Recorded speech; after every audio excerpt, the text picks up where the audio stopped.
Hi everyone, and thank you for joining us today for this presentation about the Winter 2021 season expectations versus reality.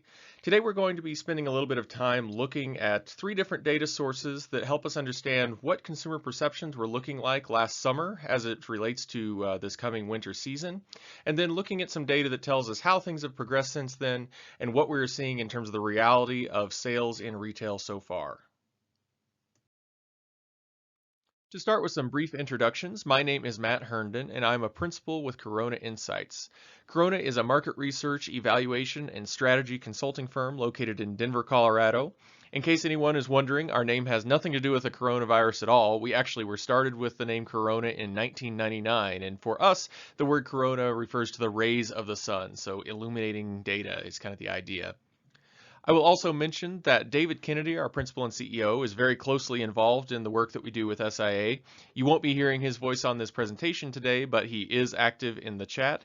And if you ever have any questions for us about any of the work that we've done, you might hear from David as well. So just to give you a quick overview of the topics that we're going to be covering today, first of all, we want to make sure that you understand what this data represents, and so we'll have a quick overview of the data sources that we used in this process. We'll start out by really talking about what we expected to see this season based on some consumer data that we saw last summer. And then we'll go into looking into how sales this season so far have compared to what we've seen in last year's season. And then we'll wrap up with some key takeaways just so everyone is clear kind of the big picture findings of this study. Just a few logistical notes before we dive in. First of all, some of this data has been presented previously. So if you are an SIA member and you recall seeing a webinar on a similar topic and with some similar data last summer, you're probably not crazy. You probably saw some of this previously, but we will be going beyond that data and looking at some more recent data to help paint the full picture today. I will also mention that this webinar is pre-recorded, so unfortunately we won't be answering questions live today. However, we are in the chat, so both David and I are in there. If you have any questions as we go along, feel free to ask, and we'll even stick around a little bit after the presentation itself to answer any lingering questions. Finally, I'll mention that you are more than welcome to follow up with questions after the presentation. We'll provide our website, and you are more than welcome to go on there. Just use the Contact Us button to send any questions our way, and we will be more than happy to answer those as we can. So before we dive in, we just want to make sure that everyone understands the actual data sources that are used for this, because there are three very different types of data that you'll be looking at and very different levels of interpretation that you can make based on that data. So the first data source that we're going to be looking at today is the Summer 2020 Enthusiast Survey. And as I alluded to earlier, this is a survey that we've presented the results on previously, and so some of this may look a little bit familiar for some of you. This was an online survey that we conducted last summer, and the people who responded to this survey were largely drawn from attendees at consumer snow shows and other contacts of SIA. Now, in terms of who they tend to be highly active participants, and we'll refer to them throughout our discussion today as enthusiasts. And the big thing to note here is just that this is not a random survey of all snow sports participants. It really is people who are enthusiastic about the sport, and so just make sure that you understand that this isn't necessarily a view of the casual participant necessarily. In terms of when these were conducted, there were two waves. We'll just call them July and August. And these tended to be very long, in-depth surveys. And so these are a full survey questionnaire. We're able to dive very deeply into the findings. And in the other report that we did last summer, we actually dove into some of the individual segments to understand how some of these things that we'll look at today differ between various types of participants. And the final thing I'll mention is that these are based on pretty large sample size. And so when you look at the percentages in this, based on this data, they will be pretty reliable data. They're going to be pretty precise. The next data source that we will look at today is what we'll call the Industry Pulse surveys. So these are also online surveys, but the purpose and the way that they're distributed is a little bit different. So the gist of this is that in an effort to help promote communication and connect dots across the industry, each month SIA gathers insights from four groups: retailers, resorts, suppliers, and consumers. And the overall goal is just to help paint a picture of what these different segments of the industry are seeing or feeling across the country as we move through the season. So this is a little bit different than the surveys that we talked about before. First of all, as I mentioned, this is data that is collected monthly, and the data that we have today is from September through December 2020. It's a very short survey. In fact, the only two questions that we'll be looking at today are essentially what's going well, or what are you excited about for the season, and what are your concerns about the season. And these have relatively small sample sizes. So these are not robust surveys necessarily. They're not meant to be, anywhere from 15 to 100 or so responses per month, depending on the segment and the month. And so we'll be interpreting this data more qualitatively. We're not going to be spending a lot of time on exactly what the percentages are, but they do help us to give, as the name describes, the pulse of the industry and kind of what people are thinking across these four segments. The final type of data that we'll be looking at today is from the NPD Industry Market Report. And I would imagine that many of you are familiar with this data, but just in case, we'll make sure everybody's clear. So this is not survey data. This is actually point of sale data that is collected at cash registers across different types of retailers. And the three main segments that we have access to are snow specialty stores, snow specialty e-commerce stores, and chain stores. And so this really just helps us to understand what's actually selling at retail. And the data that we have today is the winter 2020-2021 season through November. So that's August, September, October, November. Unfortunately, this data lags just a little bit, so we don't have December's data just yet, but it helps us to understand how things were looking in the beginning of the season. The last thing that I will say before we dive into the data is that we want to set the stage with a really good quote that we heard from one of our survey respondents last summer. And I'll just read it to you here. "The season will be an opportunity for the snow sports industry to innovate and reassure consumers that winter activities can be enjoyed safely, both from a physical and economic perspective. The dichotomy the snow sports industry must collectively overcome is that, while on and off-hill recreation activities are generally safe by nature, the social nature of off-hill activities present challenges to effectively control virus spread." And here's the key point here. "As participants, we can only hope that early season results of virus mitigation planning and consumers' adherence to safety protocols established by resorts on and off-hill prove effective to restore consumer confidence and economic vitality for the industry we love." So overall, I think the point is simple here. This participant was just hopeful for the season and hoping that everything would go well so that we could all get back out and do the sport that we love. Okay, so at this point, let's dive into the data. So as a reminder, data in this section comes from the Summer 2020 Enthusiast Survey conducted in July and August. And just a reminder, this is a large sample size, robust survey, so the numbers are fairly precise. However, again, remember that these data represent enthusiasts and may not necessarily reflect the opinions of more casual participants. The first big finding from this survey is that enthusiasts were more likely to be excited than not excited for the winter season. Getting into exactly what we mean by that, the first question we'll look at here, and if you're trying to orient yourself, there will always be the question text at the very bottom of these slides. So the question here was, compared to a normal year before COVID-19, how excited are you to participate in snow sports this season? And so what we see here is that the blue represents people who said they were more excited this season than usual. The orange represent people who said they were less excited than usual, and the gray who are the people who said that they were about the same. So overall, you can see that despite the challenges, enthusiasts were generally more excited for snow sports than usual. So we see more of the blue bars than the orange bars. And though the differences are slight, we did see more excitement in August than we did in July. So for the most part, we saw a slight increase in excitement heading into the season.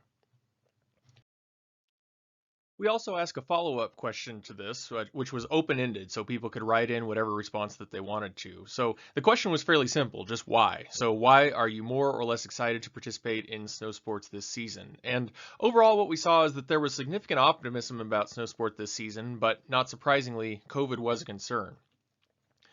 Diving into that a little bit more deeply, one of the first big things that we saw was that many respondents noted they were excited to engage in snow sports this year, just since last season was cut short. So as I'm sure we all recall, most areas were shut down last March, and so because of that, many people felt like they kind of missed out on the end of their season last year and were just excited to get back out there. We also heard a lot of people say that they really felt like snow sports are a relatively safe activity. So compared to many other things that you could do to get active, being outside and in nature was really believed to be pretty safe. We also have some direct quotes from the people who answered this question that I'll be reading kind of as we go throughout our presentation today. The first of those is that I am very anxious to get on my skis again since the 2020 season was cut short.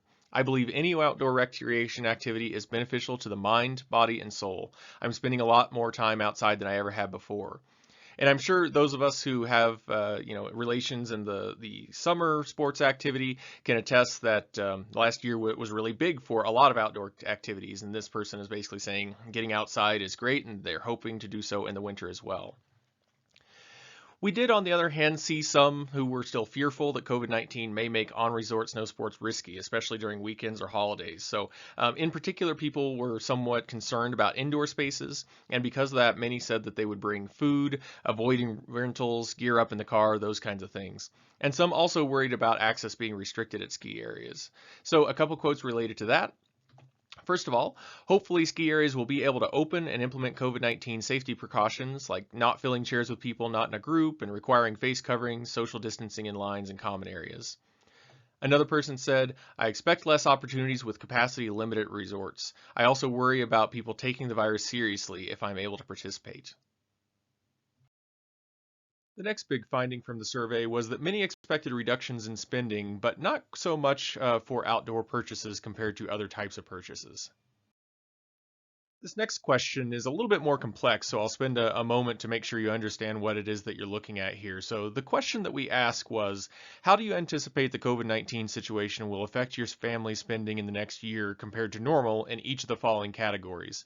And what you're seeing here in the bars is that we took the percentage of people who said that they expected their spending rather to increase, and we subtracted the percentage of people who felt that their spending would decrease in each of those areas. And so the big things that stand out here, first of all, the areas that were expected to decrease the most were all revolving around travel and hospitality. So things like restaurants, hotel and resort stays, domestic flights, international flights. All of those categories, our respondents were really expecting those to decline this year compared to previous years. Kind of related to that, things like private home rentals, cruises, adventures, and tours, those were not quite as significantly reduced this year compared to in the past, but they still were quite low compared to past years. So on the good side, for those of us in the outdoor industry, when we asked people how much they expected to spend on outdoor or recreation gear and products, it was almost a no change depending on how you look at it. So in July, overall, we had a net decrease of 9%. In August, that had changed into a net positive of 2%. So overall, my interpretation of that is that outdoor spending was expected to be relatively stable, perhaps down a little bit compared to previous years, but nowhere near as down as some other industries, in particular travel. The third big takeaway from this survey is that there was significant interest in off-resort snow sports.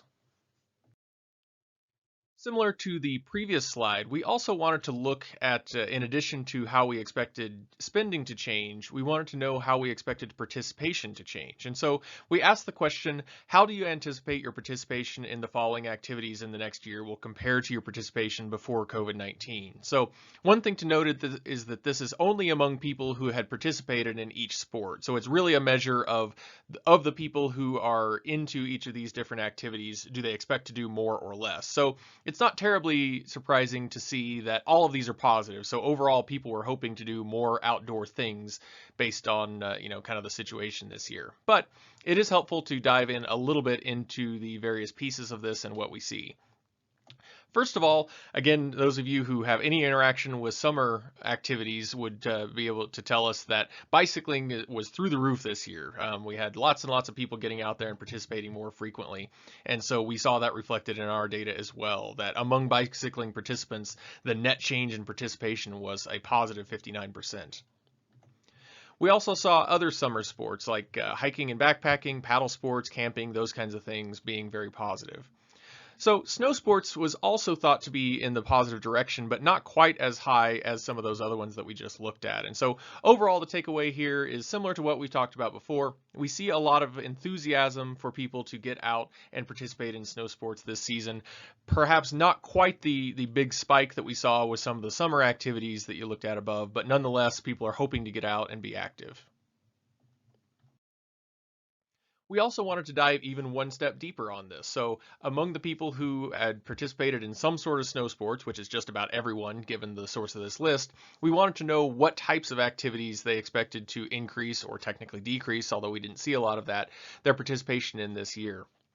And what we really saw as the big takeaway here is that off-resort snow sports were really poised for significant growth this year. So we saw lots of interest in increasing participation in cross-country skiing, backcountry AT skiing, snowshoeing, uphilling, and fat bicycling. So really all the things that allow you to participate in your activities without necessarily having to get on a lift.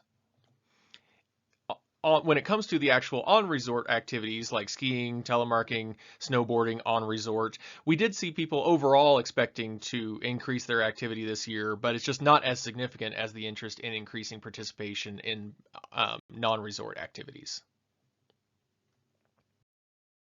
So our next question we ask, in a scenario where ski resorts are unable to operate at full capacity this winter season, how would you adjust your participation in outdoor activities? And what we saw is that when asked how they would change their participation, non-snow sport activities would be a popular choice for many. However, respondents did say that they would increase their participation in a wide variety of other activities as well. So things like snowshoeing and cross-country skiing tended to be really popular. Again, kind of related to what we saw before, off-resort activities being the most popular. We also saw interest in things like winter running and hiking, sledding, uphilling, and backcountry skiing as well. The fourth of the big findings that we had from this survey was that in-person spending was expected to lag compared to the past. So the next question is, have you done any of the following since the beginning of the COVID-19 situation? That's what you see on the left. And on the right, we have, after the COVID-19 situation has subsided, how frequently do you think you will use these types of purchase options? And what we see here is that around 3/4 of our respondents said that they had bought an item online due to COVID-19 that they had previously only purchased in person. And around 1/3, 31%, said that they would at least frequently do so after the COVID-19 situation has subsided. So this doesn't necessarily suggest a full shift toward online shopping, but it's clear that the pandemic has resulted in many people becoming more comfortable with online shopping. And in all likelihood, this will have a long-term impact beyond brick and mortar retailers. Many also said that they had used curbside pickup or delivery from local stores, and some had shifted their spending towards discount brands. But overall, we don't see the same level of long-term impact with these that we saw with the broader shift toward online shopping. Our next question was, given the COVID-19 situation, how do you anticipate your spending on snow sports related products this season will compare to your normal spending at each of the following types of retailers? And what we see is that compared to normal, slightly more respondents expected to increase their spending at online big box stores like Amazon compared to those who expected to decrease their spending at those kinds of stores. So on the whole, respondents expected to decrease their spending at basically all other types of retailers. I will mention though that these decreases were lowest for specialty stores, both in person and online, as well as brand direct types of websites. The biggest losers, if you can call it that, was based on the responses from our enthusiasts, were that decreases in spending would be pretty significant for outdoor chains like REI and Dick's and general department stores like Walmart and Target. We also wanted to get a feel for how the long-term shift toward online shopping will look. So to what extent will things come back to normal when everything has subsided, or to what extent is the shift to online shopping somewhat permanent? So what we can see here is that before the COVID-19 situation, over half of our respondents said that they were more likely to purchase snow sports gear and apparel in person. During the situation, the percentage dropped dramatically to only 12% in July. We also asked what they felt like they would do after the situation, and we did see some respondents expecting to shift their purchases back to in-person shopping, up to 26% in July. So overall, while this does suggest that brick and mortar retail will rebound somewhat after the pandemic has subsided, it is a little bit unlikely that it will ever fully return to pre-COVID levels. And it also appears that interest in in-person shopping dropped somewhat even in recent months. You can see that in August, those percentages dropped even a little bit further.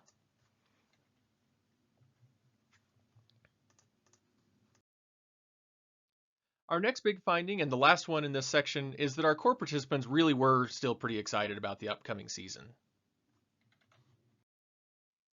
A similar question to the one that we looked at in the very beginning about excitement, we also asked the question, what is your overall confidence level in getting to participate in your preferred snow sports activities this season as much as you'd like to? And so overall, you see more people are optimistic than pessimistic about their chances to participate this year. So 32% in August said that they were optimistic compared to only 22% of people in August who said they were pessimistic. So it's a little bit of a mixed bag. Lots of people who are somewhere in the middle, but overall, people were pretty excited still and pretty optimistic that they would be able to get out this season. Okay, that's all of the time that we'll spend with our summer 2020 enthusiast survey data. So now we want to shift gears a little bit to the ongoing industry pulse surveys conducted by SIA. So as a reminder, the data in this section comes from those industry pulse surveys. They're conducted each month. Again, this isn't necessarily a representative sample, and the sample sizes here are pretty small. But all of this data is based on open-ended questions that were categorized, and so overall, we'll really focus on the major trends rather than digging into the exact numbers. We'll start out by looking at the industry pulse surveys from our enthusiasts. And the big thing that we saw here was that enthusiasts remain excited for snow sports this year, but there are still concerns about safety and closures. We're going to be looking at a lot of charts that look very similar here, and so I want to spend a little bit more time on this first one, just making sure everyone is clear about what this data represents. First of all, these are all open-ended questions in this section. So as I mentioned earlier, they basically are just what are you looking forward to or what's going well, and then what are you concerned about or what's not going well. And each one of these was an open-ended question. Our team went through and coded these responses based on the major things that we were hearing. And you'll see the results of these, and they all look at individual months, September, October, November, December. So the lightest bar being September, the darkest bar being December. And that will hold for this entire section. So getting into this particular slide, when we ask our enthusiasts what they were looking forward to with the upcoming season, mainly people were just excited about the overall snow sports season. Just generally getting back out on the snow, having fun, all those kinds of things.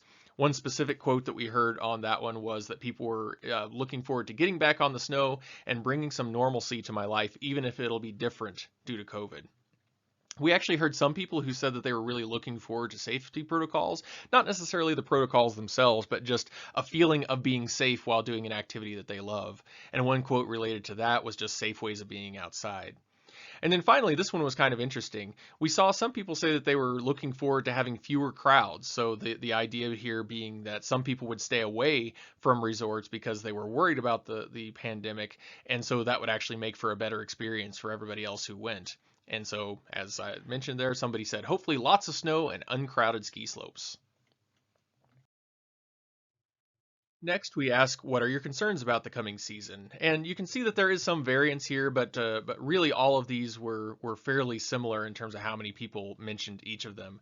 So the most common answer that we saw overall, at least on average, was just general concerns about COVID. We also saw some who were concerned about specifically resort restrictions or closures related to the pandemic. And you can also see that, again, we try not to focus too much on the absolute percentages here because of the small sample sizes, but we heard a lot more about concerns about resort restrictions and closures in December than we had in previous months. So I suspect that some were starting to see the actual impacts of that in their own activities. One quote related to that is that somebody was concerned about COVID restrictions, getting lift tickets since I do not have a season pass, and going into the lodge. Those are things that they were concerned about. Other than that, we also saw some people who were concerned about the actual safety and protocols. We had some who were concerned about distancing and crowds. And so it's almost the opposite of what we heard a few people say previously, that we had some people who said that they were excited to not have as many people on the mountain, but it's hard to have distancing when there's a lot of crowds in the base areas and in lines and things like that. So somebody said the mountains will be overwhelmed with people who just want to get out of their homes and have no knowledge of how to be safe. A few other things, we had some concerns about reservations and limited capacity, some concerned about snow conditions, and some just feeling like they wouldn't be able to participate as much as they would like to due to travel restrictions. So somebody said that travel safety and not knowing when it will be safe to travel again. Next, we'll look at how our resort leaders responded to these same types of questions. And overall, what we saw is that our resorts reported high enthusiasm, but restrictions, closures, and general uncertainty are presenting challenges for them. So this question is slightly different than what we saw for enthusiasts, but it's basically the same gist, and that is that please share your thoughts on anything that's going particularly well this season or in anticipation of this season for those who were responding a little bit earlier. So again, I'll stress, don't worry too much about the absolute percentages here. They do tend to jump around quite a lot due to the small sample sizes, but overall, you can see that many people reported that the enthusiasm for the season or demand was actually pretty positive this year. We also saw many who said that the safety and protocols seemed to be going reasonably well, and others who had said that passes and sales seemed to be going fairly well, in addition to just the general enthusiasm and demand. So a couple quotes related to these. Somebody said that season pass sales have been strong, and there's a general sense that there are a lot of people looking for things to do outdoors this winter. Related to safety protocols, somebody said, generally speaking, most guests are happy to comply with COVID policies, and our limited numbers with a reservation system helps control traffic and gives us an opportunity to communicate with guests prior to their visit about COVID policies.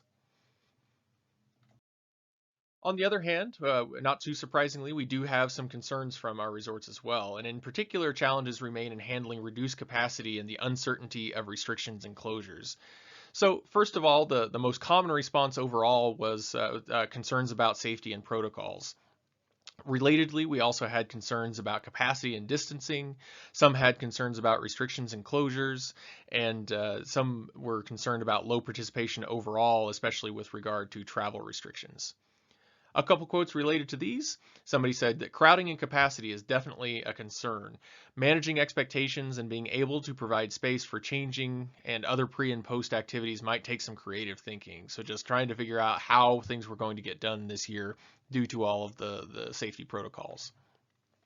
Someone was concerned about guests not following state regulations and resort guidelines and putting their own employees at risk. So they were concerned about having the resort having to shut down just due to breakouts and infections and actually having to eliminate jobs as a result. Finally, one other said that with more states restricting travel and stricter protocols that will affect our ski area business, and in addition to capacity restrictions, we will lose out on sales to online because people will come more prepared. So just that even if people are actually coming to the resorts, the actual retail might suffer because people are already ready to go because they are trying to avoid indoor spaces at the resorts. Next, we'll look at a little bit of the perceptions that we heard from suppliers. And overall, what we heard was that suppliers are reporting strong sales, but there are challenges in just doing business, and those tend to be pretty common. Overall, the main thing that we heard from our suppliers were that they increasingly reported demand as being strong. And so you can see on the top set of bars that overall from September, October, and December, we saw a general upward trajectory in the percentage of our suppliers who mentioned sales and demand being strong. We did see a dip downward in November. I think I would just remind everybody that this is based on very small sample sizes, and so I don't think that that's necessarily meaningful. And regardless, I think that the overall story here is that it seems like sales and demand were going fairly well for most suppliers. The other categories that we heard from suppliers in terms of going well, many were mentioning that operations were going well, especially some I think early on were very concerned about supply chains and things like that. And there are some issues there, but overall, it seems like we have some who feel like operations are going well.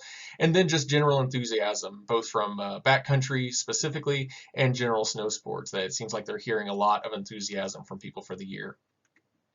So a few quotes related to all these. We have one person who mentioned dealers who canceled orders. Some are coming back to us already to order products due to consumer demand. So again, kind of the things that are going well. The outdoor retailers that have opened or are opened appear to be doing well considering all that's happening in the retail market. Online sales really seem to be taking off, and Nordic sales are off the charts. So a lot of the things that we've been seeing evidence of throughout our presentation today, but just further evidence from the suppliers in terms of what they're seeing on their end. On the negative side, the biggest thing that our suppliers were concerned about were simply closures, both resorts having to close and thereby reducing demand, and then individual retailers having to close, presumably due to outbreaks and things like that. So in all 3 months, that was the most common, or at least one of the most common concerns that our suppliers mentioned. Some also mentioned low sales or sales challenges, and we'll get to that here in just a second. Some mentioned just general low participation or low travel as being a concern, and then uncertainty or cancellations, just not knowing what to expect, or some mentioning concerns about operations. And in particular, that spike that you see in December, many of those were mentioning issues with inventory and just not being able to keep things moving through as quickly as they'd like to. A couple quotes related to this. First, a resurgence of the virus that moves us back to closing businesses. I'm also hoping retailers are looking at what they really need and adjusting orders accordingly. It doesn't help any of us to ship product where it isn't needed or puts a financial strain on our dealers. We also heard the ability to do line showings in person and the number of opportunities we have to show products is drastically reduced. So that would be an example of one that would end up in that category of sales challenges. So just not being able to do business in the way that they historically have due to the significant reductions in opportunities to meet people in person. Finally, the last group that we will look at here are our retailers. And overall, what we see here is that our retailers are beginning to see strong sales, but many are still concerned about closures. So on the positive side, the big thing that we're seeing here is that retailers increasingly report demand being stronger than expected. And you can see that represented with the first bar at the top there, or sets of bars at the top there, about sales and demand. And you can see, again, I'll stress that these are small sample sizes, so that don't rely on the absolute percentages, but you can see that the number of people or the percentage of people who are mentioning sales or demand being high has increased pretty dramatically in December compared to the previous months. So that seems to be going well. Although the number of people who mentioned it has been declining a little bit, the next most common category was people who just felt like enthusiasm for general snow sports was high. Similarly, we had some who mentioned specifically that backcountry enthusiasm was quite high. And then the fourth categories, we had a number of people who said that they feel like the safety protocols seem to be going well with regard to protocols in retail stores specifically. So a few quotes related to this one. In our area, the stoke is as high as ever this year, despite concerns over the ski area. Seasonal rentals and shop services seem to have taken off with a fury in September, and October seems to be going well so far also.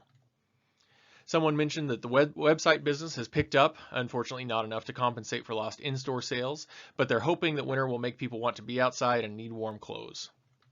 And finally, sales of uphill capable gear are very strong. The committed skier is exhibiting a sense of urgency in anticipation of shortages. So for our retailers on the negative side, overall, the things that we heard were that concerns about closures are still there and inventory is becoming a concern in some cases. So the most common categories that were mentioned by people here, although it's jumped around a lot, overall we heard more people across all 4 months saying that they were concerned about safety and protocols. Others, although it was reduced in recent months, were concerned about resort restrictions or closures. And then the third most common category, just the inventory concerns, were becoming more common. And you can see that there's a slight jump in December up to 26% of people who mentioned that in their response. A few specific quotes here. I'm concerned that the state could shut down due to COVID cases this winter. There's also a possible decline in tourists and out-of-state customers. Some ask, how do we change a business model of high volume and lots of customer contact to the opposite and maintain any profitability? How do we do boot fitting without contact? How do we allow customers to try on anything? And finally, just the ability to maintain inventory on fast-selling product has been an issue. All right, we're starting to near the end of the data we have to present today. And so data in this final section, as a reminder, comes from NPD's point of sale reports. And so this is looking at how sales have performed this season so far, and in particular from August through November. Again, December data not quite available yet, but hopefully that will be available very soon. So the first kind of view of this data that we want to look at are differences by what NPD refers to as super categories. So the super categories are accessories, apparel, and equipment. And we'll be looking at things in later slides based on very more detailed versions of all of these categories. And we'll also be looking at things in terms of how they compare across different channels as well. So we'll have a few different ways of looking at how things are going. But first of all, when it comes to units, overall units this year so far are down about 10% or so. Accessories are down about 7%, apparel is down about 7%, and equipment's down about 22%. It's interesting, though, that if we look at things by dollars instead of units, things are a little bit better. Overall, dollars are down about 7%. Accessories are actually up in dollars about 2%. Apparel's down about 9%, and equipment is down about 2%. So in terms of just trying to figure out what in the world is going on here and what explains how different those two are, it really is that the average price for most of our categories anyway is up this year compared to the past, and in some cases very significantly. So for example, the average accessory price is up about 10% this year. So while the units are down 7%, the overall dollars are up 2%. And when it comes to equipment, it was down 22% in units, but it's actually up 26% in average price. And so I think what you're seeing here is that people are buying higher end equipment. And this is where we have to read between the lines a little bit, so don't take this too far. But I think what you're seeing here is that we have retained our enthusiasts pretty well this year, and it may be the more casual participant who we may be missing. And so because of that, we're seeing the high end equipment selling well, but the mid tier equipment maybe not selling as well as it has been in the past. Next, let's take a look at how things have differed this year compared to last year in terms of the various channels. And so on this slide, we'll be looking at everything in terms of units just to keep things apples to apples and help us to be able to compare. So overall, starting with specialty, you can see that unit sales are down 23% overall this year. And that's really fairly consistent across all of the super categories. So down 23% for accessories, 21% for apparel, and 25% for equipment. When it comes to chains, we see that overall the total sales are down about 11%. Accessories are down about 2%. So really accessories there is performing about as normal in chains.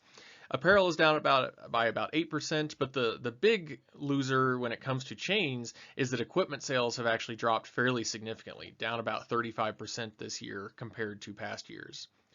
So we're seeing all this negativity, but you might recall previously that we didn't see that much of a drop overall. So what's happened there? Well, it's internet sales. You can see that overall total internet sale units are up about 18% this year compared to the previous season.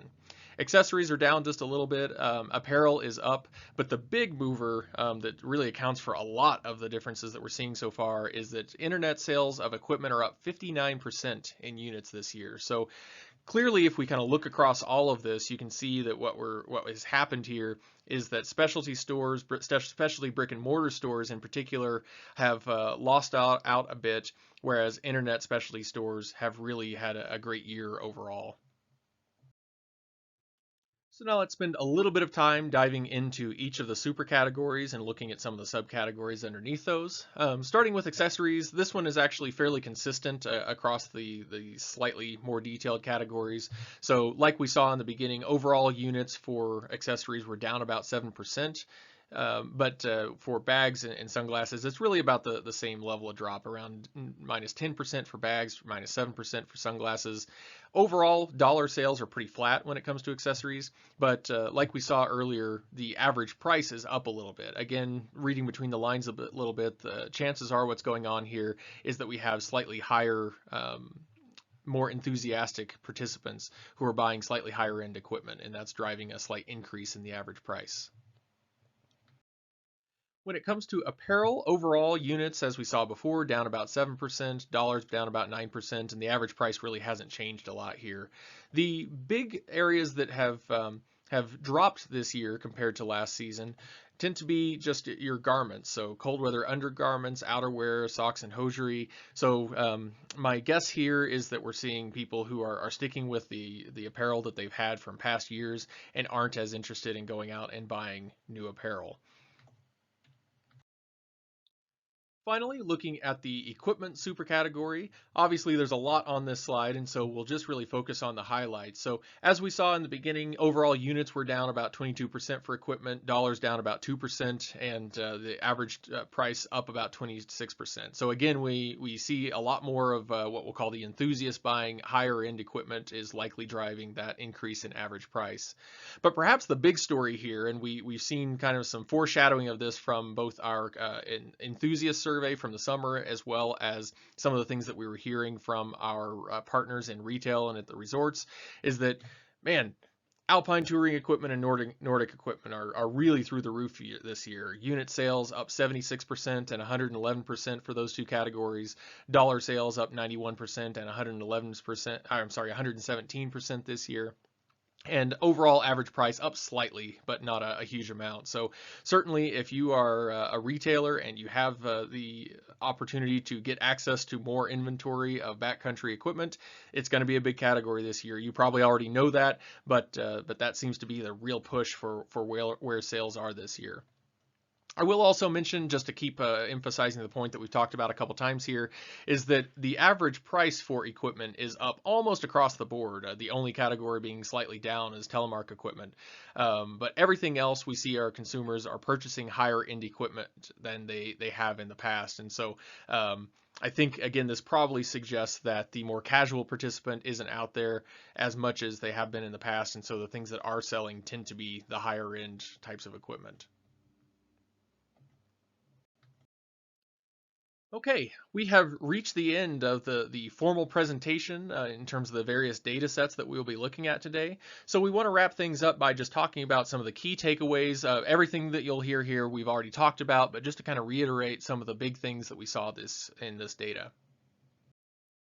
First of all, our enthusiasts remain excited for the season, but there are some concerns among, in particular, more casual participants. Again, that's reading between the lines a little bit. We don't actually have survey responses from our casual participants, but it definitely seems like our enthusiasts are out there. They're as active as they want to be. They're buying. They're still participating, but the sales seem to be drifting toward the higher end equipment, and so it seems like casual participants may be the types of people who we're missing out on a little bit this year compared to previous years. Overall, our resorts are adapting to the new normal. So there are certainly concerns about closures. There are certainly some challenges that are happening in our resorts, but overall, resorts have implemented the protocols as required. And for the most part, the feedback that we're getting from the resorts is that those protocols are working relatively well. And so despite the challenges, our resorts are making the best of the situation this year and doing the best they can. Overall, our sales are down somewhat, but off-resort categories are really thriving. So obviously, we just looked at that, and we are seeing sales down somewhat, in particular in brick and mortar stores, not necessarily online where sales are up. But regardless of the category, off-resort categories are thriving. And again, if you have the ability to stock up on inventory for those off-resort categories like backcountry products, be sure to do so because there seems to be a lot of interest in that this year. In-person spending will likely continue to lag compared to the past. So we've seen that so far this year, sales at brick and mortar are down quite a bit compared to previous years. We also saw that consumers expect to be buying online more now and into the future than they have in the past. And so unfortunately, brick and mortar stores are likely going to see some challenges just based on everyone getting used to buying online and especially this year not being a little bit more comfortable with buying online in many cases compared to going into a brick and mortar store. Finally, there is hope that early 2021 will show positive signs, and so we see a lot of enthusiasm being reported by our resorts and our retailers and even those entities talking to their suppliers. So we see that things are going, I would call them reasonably well. I'm not saying that it's going to be a banner year for snow sports, but there are signs that things are going better than expected in a lot of cases, in particular when it comes to backcountry, and that hopefully early 2021 will continue to show some positive trends. So finally, before we wrap up here, I just want to close with another quote that we heard from a survey respondent that really wraps up everything that we're all about in the industry. And this person said, "I just want to say thanks to everyone who hangs in and provides skiing in spite of the constant challenges. Warmer winters, extreme cost of infrastructure, insurance, etc. I'm afraid I think snow sports might be doomed as our world changes, but for as long as I can, I'll keep skiing every year. It's been very important to me personally and is the most important unifying theme for my family." Okay, that is officially the end of our formal presentation today. So thank you all for joining us very much, and I hope this has been informative in helping you to understand what we were expecting the season to look like based on how consumers were feeling at the beginning of the season and into the summer. what we're seeing so far from a lot of our leaders and what we're seeing in retail sales and how this season has compared to the past. I think overall there's optimism that we'll all get through this and that it'll end up being a better than expected year, despite the fact that there are definitely some challenges, and we certainly understand that. As I mentioned in the beginning, we are live and in the chat, and so if you have any remaining questions, we will be more than happy to answer those. So we do still have a little bit of time in our slot here to address some of those questions, and so feel free to ask there, or if you'd like, just kind of stick around and see what questions others have. If anything comes up after today that you'd like to get some clarification on, or even if you just have some questions that you'd like to run by us, we are more than happy to assist in any way that we can.